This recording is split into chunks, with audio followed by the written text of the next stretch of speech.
Estamos quase no final da série Os 12 Apóstolos. Esse é o 11º capítulo. Se você está acompanhando essa série desde o primeiro vídeo, deixe nos comentários o que você está achando dessa série maravilhosa para eu saber realmente se vocês estão gostando.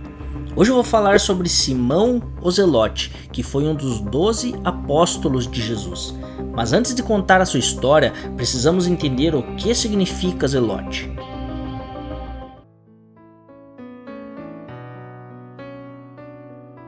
Os Zelotes eram uma seita judaica radical do tempo de Jesus. Era um grupo de resistência contra o Império Romano. O nome Zelote vem de zelo, que significa devoção fervorosa, e eles levaram sua devoção ao extremo, acreditando que deveriam fazer de tudo para defendê-la, até mesmo matar pessoas. Para os Zelotes, a dominação romana era uma afronta e não deveria ser tolerada. Afinal, Israel era a nação escolhida de Deus e os romanos não honravam a Deus. Por isso esse grupo extremista acreditava que os romanos precisavam ser expulsos da Terra Santa. Agora que aprendemos o que é ser zelote, vamos conhecer a história desse apóstolo.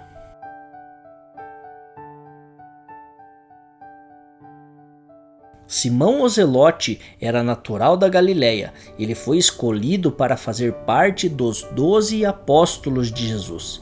A Bíblia não nos conta como ele foi escolhido. Seu nome é mencionado somente nos evangelhos de Mateus, Marcos, Lucas e Atos.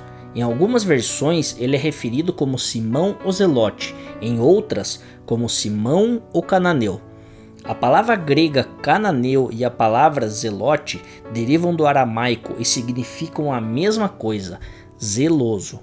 A história desse apóstolo é mais um caso daqueles que não temos muitos detalhes expostos na Bíblia, mas podemos aprender muito com essa história. Alguns historiadores afirmam que Simão fazia parte desse grupo terrorista. Em contrapartida, outros historiadores afirmam que ele não fazia parte desse grupo.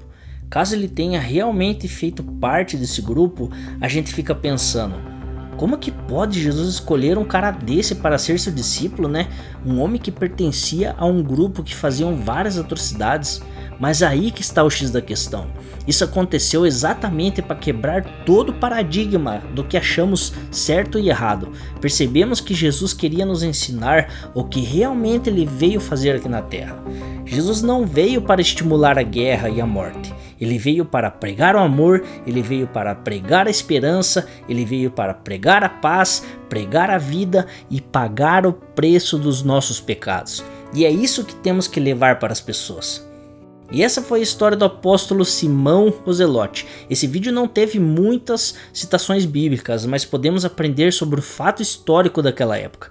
No próximo vídeo eu vou falar sobre o apóstolo mais famoso do mundo, Judas Iscariotes. Não perca essa série fenomenal. Muito obrigado por assistir, nos vemos no próximo vídeo.